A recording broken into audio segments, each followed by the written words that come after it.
తెలంగాణ రాష్ట్రంలో త్వరలో స్థానిక సంస్థల ఎన్నికలు జరగనున్నాయి. ఆ దిశగా ప్రభుత్వం ఏర్పాట్లు చేస్తుంది. కానీ టీఆర్ఎస్ పార్టీ మాత్రం స్థానిక ఎన్నికలు ఆపాలని తీవ్ర ప్రయత్నాలు చేస్తుంది. కేసీఆర్ తన కూతురు కవిత ద్వారా తెలంగాణ జాగృతి అసోసియేషన్ను యాక్టివ్ చేయించారు.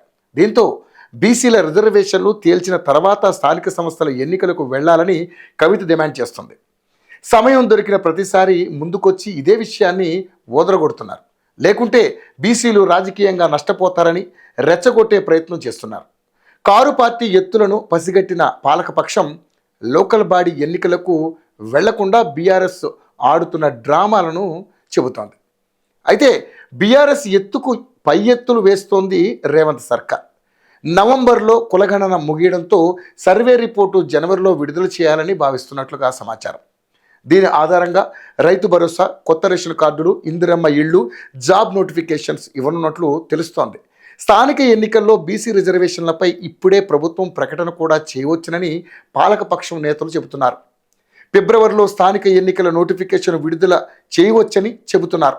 ఏమాత్రం ఆలస్యమైనా స్థానిక సంస్థలకు కేంద్రం నుంచి రావాల్సిన నిధులు ఆగిపోతాయన్నది ప్రభుత్వ వర్గాల ఆలోచన. సకాలంలో ఎన్నికలు జరిగితే నిధులకు డోకా ఉండదన్నది అధికార పార్టీ ఆలోచన. ఆ విధంగా చకచకా అడుగులు వేస్తోంది. మరోవైపు సుప్రీంకోర్టు తీర్పుకు అనుగుణంగా ఎస్సీ వర్గీకరణపై కమిషన్ను ఏర్పాటు చేసింది. ఈ కమిషన్ సైతం జనవరిలోనే ప్రభుత్వానికి నివేదిక ఇవ్వనుంది. దీని ద్వారా కొత్త నోటిఫికేషన్లు ఇవ్వాలని ప్రభుత్వ పెద్దలు ఆలోచన చేస్తున్నారు. ఇటు బీసీ అటు ఎస్సీల వర్గీకరణపై రిపోర్టు వెల్లడిస్తే స్థానిక ఎన్నికలకు మార్గం సుముఖం అవుతుంది.